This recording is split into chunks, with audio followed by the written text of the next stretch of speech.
Hey guys, welcome to another edition of Up and In It. I'm your host, Adrian Babashoff, and if you're new here, welcome. And if you're wondering what the show is about, it's dedicated 100% to bettering your life through liberty and independence, seeking alternatives to the daily grind, moving from surviving to thriving and living life raw.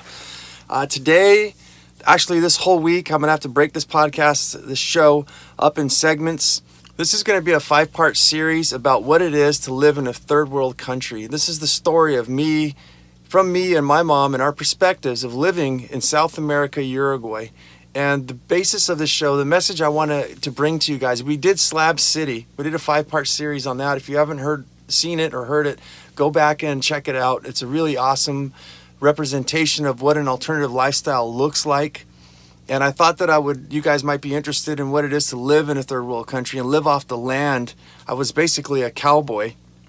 And we did cattle ranching. I don't want to give too much of the story up, but I want to give you guys perspective of alternatives of what it looks like to live differently. And I think this is what has brought me to where I am now. It's what shaped me. It's part of the fertilizer that helped me to grow and be who I am. And I never forgot it. And I've been exposed to so many different kinds of things, and I'm very grateful to have had adventure and to have seen different ways of living, and I think that it's wise for all of us to go visit places such as a third world country and to know how good we have it here. We live in a wonderful country and we have so much opportunity here, but there's also other sides which I want you guys to take consideration and see what is possible, what is it like, what else is out there. We get stuck sometimes, I think, in a pathway of like living in the United States, living in California or wherever you are, that everything's the same, and it's not. And when you start going abroad to other countries, you definitely learn that there's a whole different way of lifestyle. And sometimes, and in some instances, it's a lot cleaner and happier than what we do here. So I hope you guys tune in, enjoy the show. Without further ado, here's me and my mom and our stories of living in South America, Uruguay, in a third world country, completely off the land in the middle of fucking nowhere. Final episode, part 5. I remember we had beavers. Yeah. The nutria would come by every once in a while, not real often. Yeah. The fish too, I don't even know what type of fish they were, but we had a pretty good deep pond on our property. And I would go down at noon because the light was directly down in the pond. I would say it was about 10 feet deep. Oh yeah, it was deep. And I would throw like little bits of bread, and you'd see the top dwellers come and get it, and then it'd start sink down in the middle, and then there's some pretty good sized ones down there. I think they were bass. I think so, yeah. They were like striped bass type of things, yeah. Yeah, but they would take those and, like I said, put them in the pileta, in the windmill water tank, and then just fry them up in a fry pan. Then you can take the guts out and you just fry them up and eat them. It's food. I do remember too, I think it might have been that big rainstorm, we all got inner tubes and stuff and went down our creek. Our little creek. Yep, that was fun. I also remember us helping to aid birth on one of the horses.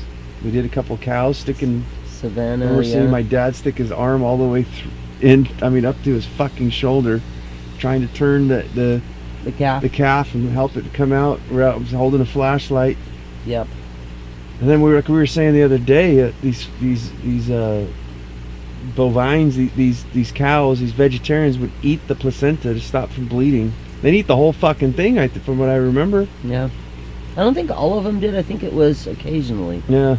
I don't recall exactly, but yeah, it's like how do they even digest that when they've got like a 4-chambered ruminating stomach designed for only vegetation? How about our bull? The one that broke the Mike's shoulder, his ribs and everything. The whale? I remember seeing that thing dancing like a little fucking baby, like a child, jumping and kicking its heels up, and just it was so massive that it seemed like it was moving in slow motion. And I remember being scared to death because I'm with my dad on a tractor and it decides you're in my fucking territory. It starts ramming and denting the fender. And I'm looking at my dad like, well, he knows what to do, right? And I'm looking at him and he's shaking in his fucking boots. He doesn't know what and he doesn't know what the fuck to do. And we're on a tractor like, there's only one way you can get on one side or the other. And this thing was not giving up. Oh, yeah. Finally, it left us alone. And I remember it walking They probably through got a barbed good wire headache. fence like it was just fucking Spaghetti. kite string, just Yeah. bing, bing, bing, bing, snapping stuff and going, I'd seen it. Oh. We had 7 strings, yeah, or not strings, but wires, taut, super taut. I have Mhm. scars on my hands from wiring those fences all the way down, and he walked through it like it wasn't even there. yeah, Just ding, ding, ding, ding, ding, bing. Well, part of that problem was ignorance again. That you don't keep a bull Mhm. to that degree. Once it starts getting a little savvy and a little older, and another thing is its massive size. They're too big. oh yeah, When they mount the young cows, they break their rib cage because they're too heavy. So, but your dad wasn't one to really work hard at figuring all that stuff out. So, yeah, I mean, there was a time when I was on Ben. If you recall, Ben, our horse, was part Clydesdale. Yeah. So, Budweiser horse. Yeah, He was a little big old-timer. animal. He was a big horse. And I was put in charge by your dad. Go get the bulls, separate them from the cows. We got to milk the cows when one's in heat and he wants to get near her, right? Tells me, go get him. And I'm like, I'm a horse person. yeah, I'm like, I don't think that's a good idea. Separating that big, gigantic, massive 2,000-pound bull from a cow? So I'm on Ben, who is shoulder to shoulder with the bull. He was a big horse. I've got a whip, and I'm like, yeah, smacking the bull, and the bull's just sitting like this, and I'm like, ah, get out of here, making all this noise. Ben's ears are back because he's like, what the fuck are we doing? The bull's just sitting there looking down. All of a sudden, he turns his head, his massive head, which was this big with this little eye, like a whale, turns and he just looks up at me, and I went, oh shit. and big ass longhorns. Yes, which were not trimmed. He just sat there, he turned down, he bent his right leg down, and then he turned and he whirled around like a dancer. Pivoted on his left foot and brought his head back with his horns heading right for the horse's chest. Yeah, At which point, luckily, the horse recognized and it veered up, reared. I'm hanging on to him. He reared up and turned. Same thing, pivoted on his back left foot. And you heard whoosh. The bull's head went right by. Ben and I spun. We turned around and I was waving to your dad. See you later. Yeah. We were out of there. I was like, you figure that out. That is just dumb. yeah. Oh, I remember poor Ben too. Me and cousin Phil were plowing, and they put the harness on wrong, and it took his air out and just blacked him out, and he just passed out. What? Yeah. That's terrible. And I was like, yeah, we gotta readjust. That was on their property. I was like, yeah, we gotta redo this thing, and they're trying to figure it out. Finally, we're like, hey, fuck it, let's just call it a day. Well, yeah. I remember what saddles was a sheepskin and a strap. Mm-hmm. You put the sheepskin upside down, I think it was. The No, fur- you put the. We had a blanket, like a really thin blanket, Yeah, and then we had like a little padding. sheepskin with the fur side up, and then another sheepskin if you're lucky. Yeah. 2 of them. Yeah, and then just a Or a just leather strap bareback. around You it. and I rode bareback. Just jump on. I always did my horse bareback anyway. I think one of my funny ones was riding somebody. I think it was Sam or something. We got on a dead run just as fast as we can go, which is a feeling Yeah. that you can't explain to people. Yeah. And he wouldn't stop, yanked the reins out of my hands. And then it was raining, and I'm riding him. We get over to Mike's house, and there's that solid gate. Slides on all 4 hoofs, hits his chest on it, and I go flying off his head over the gate and into the mud. And he just stood there staring at me like, what? Yeah. I'm the boss. That definitely was an entirely different way of life. Oh, yeah. I loved living with the wood stove. It was great. Getting up super early in the morning before the sun comes up, stoking that fire up, having the kettles of hot water on the back of the stove at all times, and then we designed that water heater system for our outdoor shower. 2 milk cans, cut the bottom out of one and the top out of another, welded them together, and then made a water box inside the firebox of the wood stove, and that was all piped together into the kitchen sink. So as the water would heat up in the little firebox, it would rise up, fill that container, the cold water would drop down, and it would cycle itself. And it wasn't until you turned the faucet on Yeah. you'd use the water, so there was always plenty of hot water for showers, and took us a while to get that shit going though. Before that it was like, take a bucket, Yeah. hot kettles sitting on the back of the wood stove. Yeah, it was a sweet life in its own way. Very unique. A very unique story. I can definitely say, I know that's why I wanted to to record this. Yeah. It's definitely something that normal folk haven't ever experienced. Actually, a lot of abnormal haven't experienced either. Yeah, it's a very unique story. I think we got a lot of stories and stuff that's not... yeah. Definitely. I don't realize it because we're so busy living our lives and doing things. Yeah. I'm like... It's normal Then you to start me. talking to people and they're like, what? Do you mean what? Wait, Mhm. you did what? Swimming upstream. That's Yeah. what we do. I also remember us burning the fields. Yeah. Mass burnings, just set everything on fire. I mean, burning the We whole actually- acres. We actually only burned the one field, and that was when the Kalpakoffs first took over, and Sokolovs before them had planted the chicory, and they let it overgrow. Yeah. And you're supposed to cut it when it's green, and because of the transition of moving this and that, they didn't do anything with it, so it grew really tall, like this tall. That and was it on dried our out. property, from what I remember. No, that was Was it? on Sokolov's property. Oh, Yeah, 100 acres of it. I remember riding my horse through it. There's little puffs of smoke still coming out. Oh, that was horrendous. That was a horrible experience. It was so hot. Burning that field was so hot. Thing is, we cut it first, and then piled it and burned the pile. And then we left the shafts that we had cut. We left those sitting there, and once those got wet, they started to degenerate, biodegrade, and then plowed them into the soil, which was a good thing.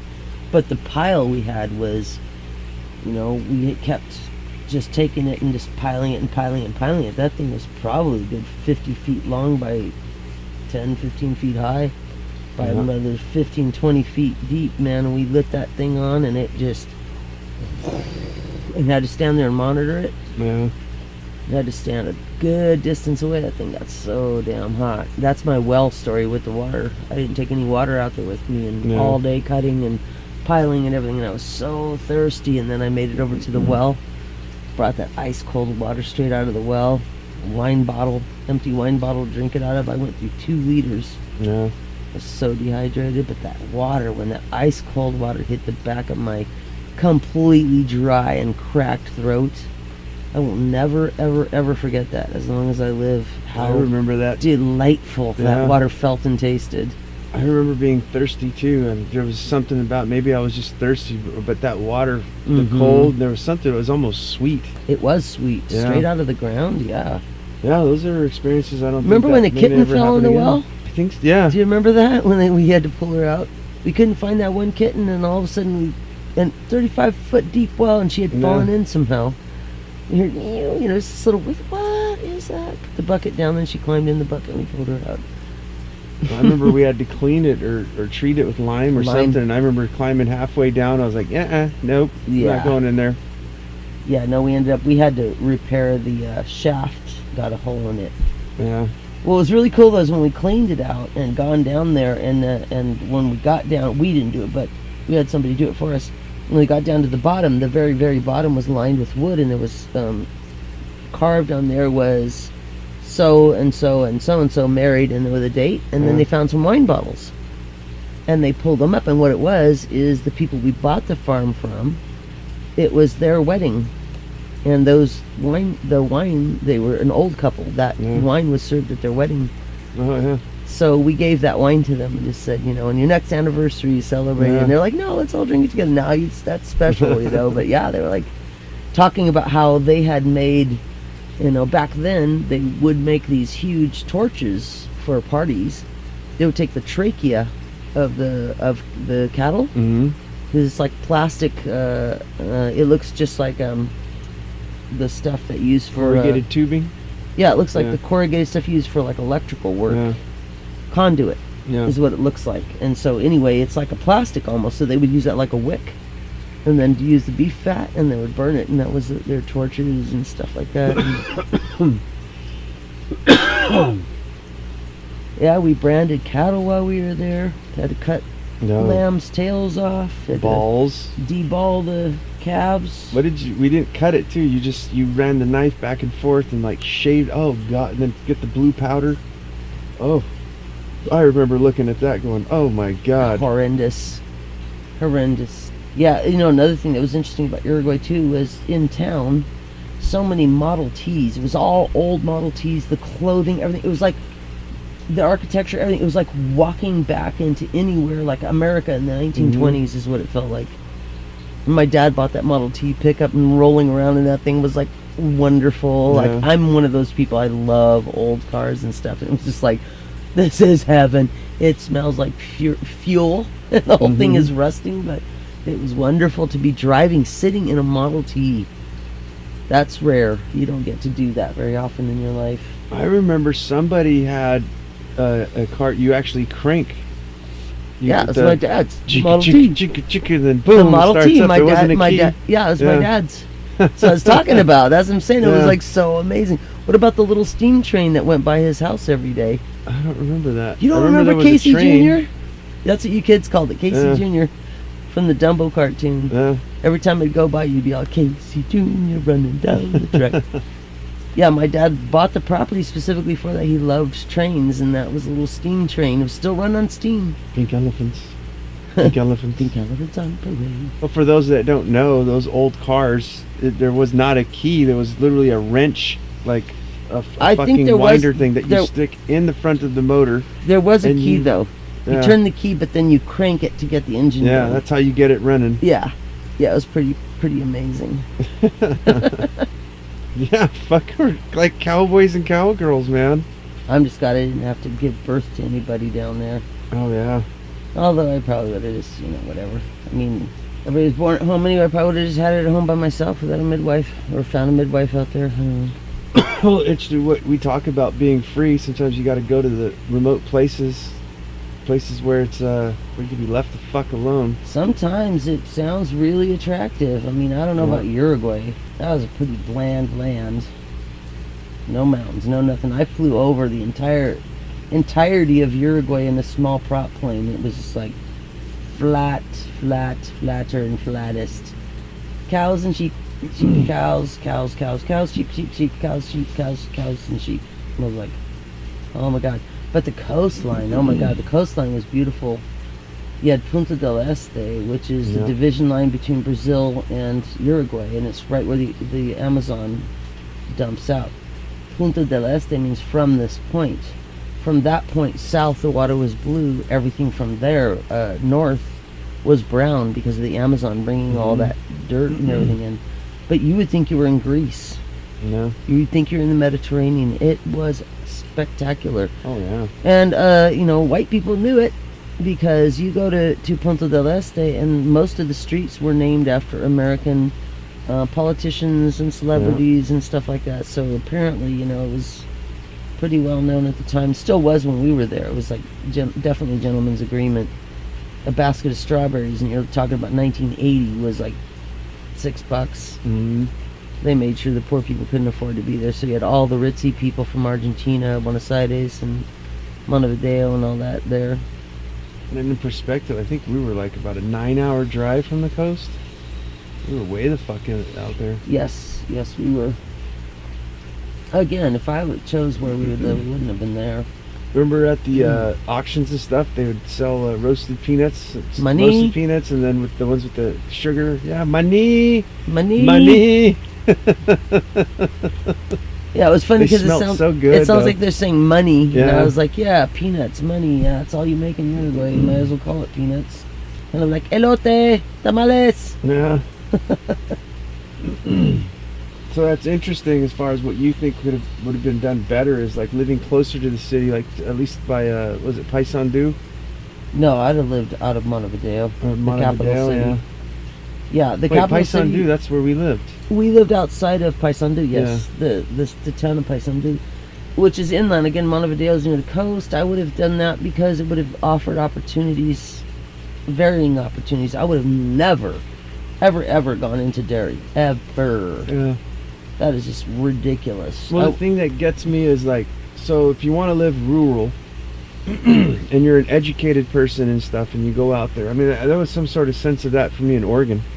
Yeah. Like, not a lot of fucking sharp fucking tools in this shed. Right, a lot of country You know, folk. not that I'm the sharpest at all. I'm not even sure what color Crayola I am anymore. Wait, there's a shed? Yeah. Damn, you're doing well. But your isolation as far as why can't I fucking socialization and stuff like that. Right. Also money. It seems like the further rural you are, the poorer it is and more difficult.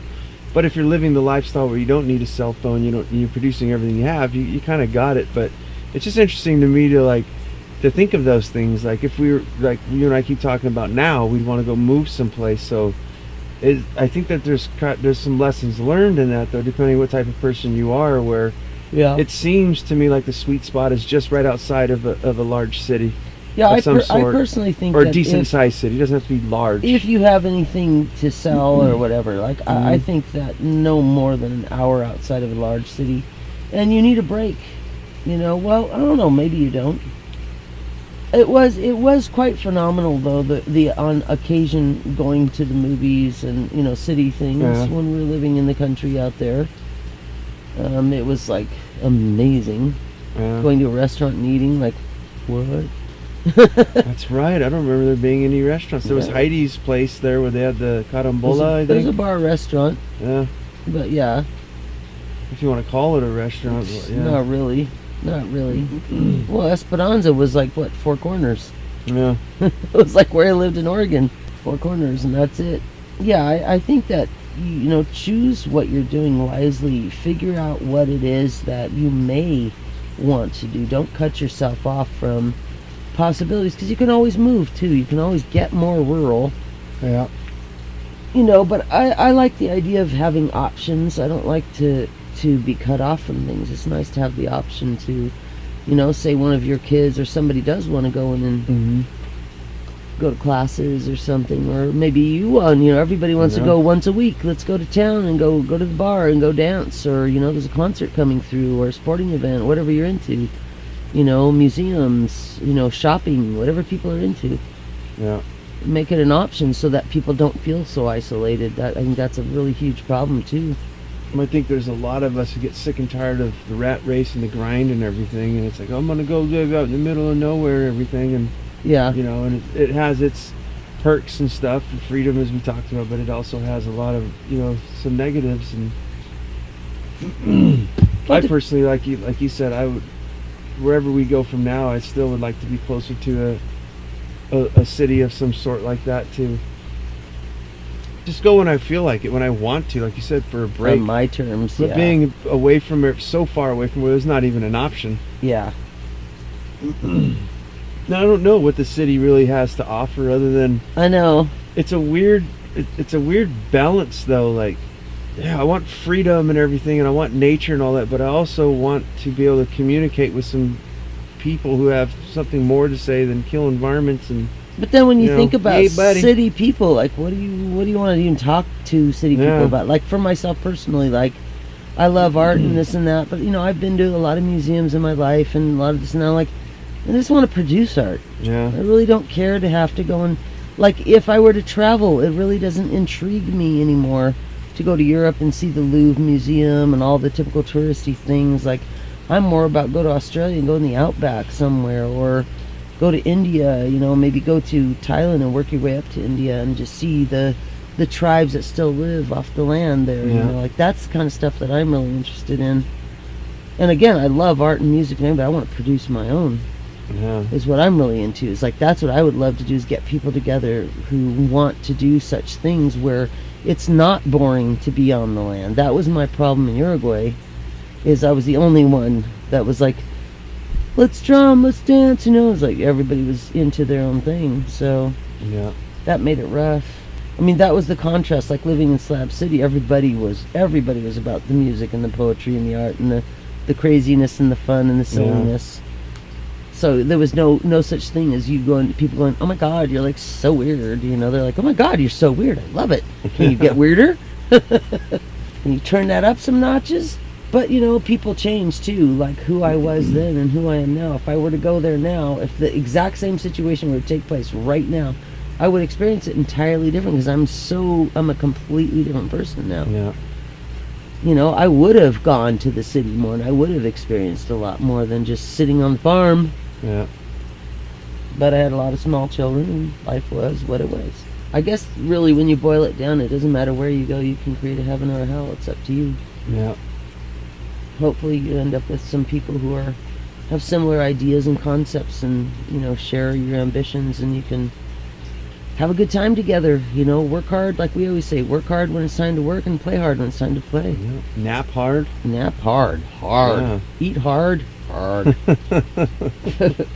just think it'd be so ideal to live somewhere like I did love the area being in Otis, where it's 10 minutes from the beach, also right on the river, and also not that far from mountains. Yeah. You know, you've got woods. As far as like food and foraging, you've got, you know, everything the sea has to offer, plus just being near the sea. Just having all those options of nature, just a gorgeous, breathtakingly beautiful nature, was pretty damn phenomenal. I was thinking, Wasabi, you think that's a wrap? I think that's a wrap. Yeah. High five. Good business. Cha. Peace. Peace out. All right, guys, that's a wrap. I hope you guys enjoyed it. It was definitely a story I've been waiting to share with you guys. It's definitely transformed my life, and I hope it gave you guys a perspective of kind of what it's like to live an alternative lifestyle design. I mean, this one's extreme, but there's other things out there. There's so many different stories and places and things that we can all do, and I hope it was entertaining for you guys and educational at the same time. And you guys, if you like this sort of thing, don't forget to check me out on YouTube. There's Spotify and Apple Podcasts. There's a private Facebook group. Ask to join it, and I'll approve you. Everything's at Up and In It. And as I always say, guys, don't lose your muchness. Carry on the fire. Human up. Live it, love it, own it, and bone it.